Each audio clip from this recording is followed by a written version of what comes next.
गणेश जी महाराज की जय। कोई भी पूजन करने से पहले हम अपने पूज्य देवता गणेश जी को पहले मनाते हैं। तो आज सखियों के कहने पर हम कहानी कहने का प्रयास कर रहे हैं। इससे पूर्व भी हम कहानी कह चुके हैं। आज दोबारा बहनों के आग्रह करने पर ये कहानी कह रहे हैं।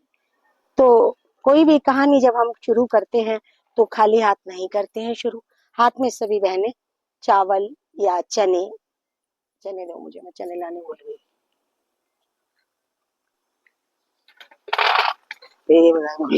आपके पास है? अच्छा ठीक है।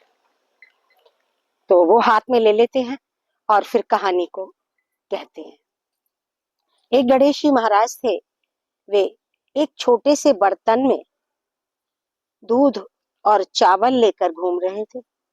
सबसे कह रहे थे कि कोई मेरी खीर बना दे, कोई मेरी खीर बना दे। अब जिसके भी पास जाते थे तो सब देखते थे कि ये बर्तन इतना छोटा सा है और ये बालक रूपी गणेश जी जो हैं वो लिए घूम रहे हैं कि कोई मेरी खीर बना दे, कोई मेरी खीर बना दे। जो देखता वो कहता, टाल देता, मतलब इग्नोर कर देता। एक बुढ़िया बैठी हुई थी, क्योंकि बुजुर्ग लोग पूजा पाठ में कुछ ज्यादा ध्यान देते हैं।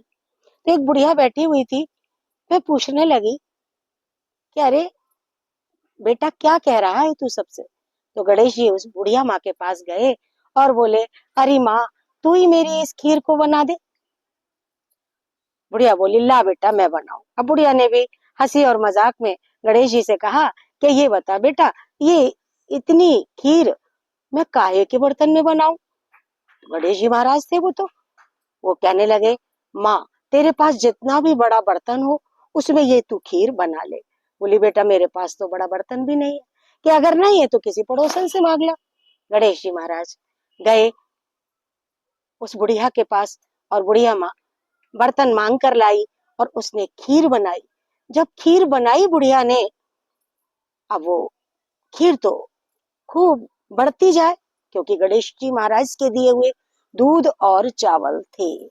सभी बहनों से मेरी प्रार्थना है कि कहानी सुनते टाइम जरूर कहते हैं, जिससे कि कहानी का फल सुनने वाले को भी प्राप्त होता है।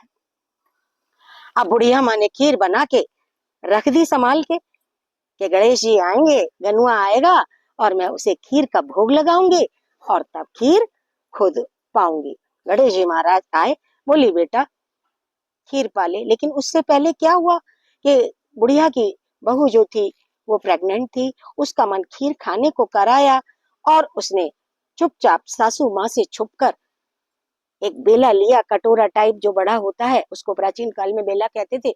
बेला लिया, उसमें खीर परोसी और परोस कर चुपचाप खीर खा ली। उसने सोचा किसी को पता नहीं पड़ेगा। पहले चक्की चलाई जाती थी, आटा चक्की से पीसा जाता था। आजकल की तरह बिजली वाली चक्कियां किसी के पास नहीं थी। अब उस बहू ने क्या किया था कि बेला चक्किया के नीचे खिसका दिया। अब गणेश जी महाराज आए, बुढ़िया माँ बोली कि बेटा खीर पा। बोले, अरे माँ खीर क्या पाऊं, खीर का भोग तो तेरे यहाँ पहले ही लगा लिया किसी ने। कि वो कैसे?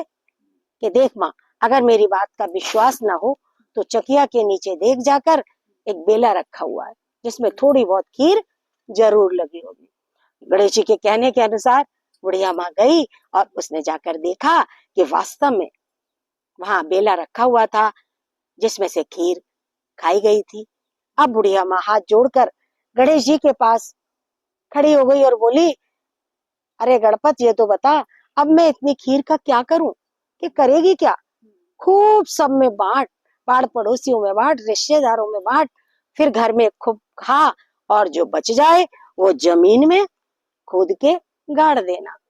बुढ़िया माँ ने गणेश जी के कहे अनुसार वैसा ही किया। सब में खूब खीर बांटी और घर में खूब खाई, फिर भी खीर बच गई। क्यों? क्योंकि वो गणेश जी की दी हुई खीर, बनवाई हुई खीर थी। अब जो जमीन में गाड़ी थी वह सोने चांदी हीरे जवाहरात धन दौलत सभी हो गया। तो हे गणेश जी महाराज, जैसे आप उस बूढ़ी माँ के यहाँ सहबरकत की खूब फैले, खूब पनपे, वैसे ही सभी के यहाँ बरसना, कहने सुनने हुंकारा भरने वालों के यहाँ। तो गणेश जी महाराज की तरह, हे गणेश जी महाराज, सभी पर कृपा की दृष्टि बनाए रखना, कोई भी संसार में भूखा ना रहे। हे गणेश जी महाराज, आपकी कृपा सभी भक्तों पर, कहने वालों पर, सुनने वालों पर, सभी पर बरसे। एक बार प्रेम से बोलिए गणेश जी महाराज की जय। जो भी आपके हाथ में है उसमें से थोड़ा सा अपने जल के लोटे में डाल ले।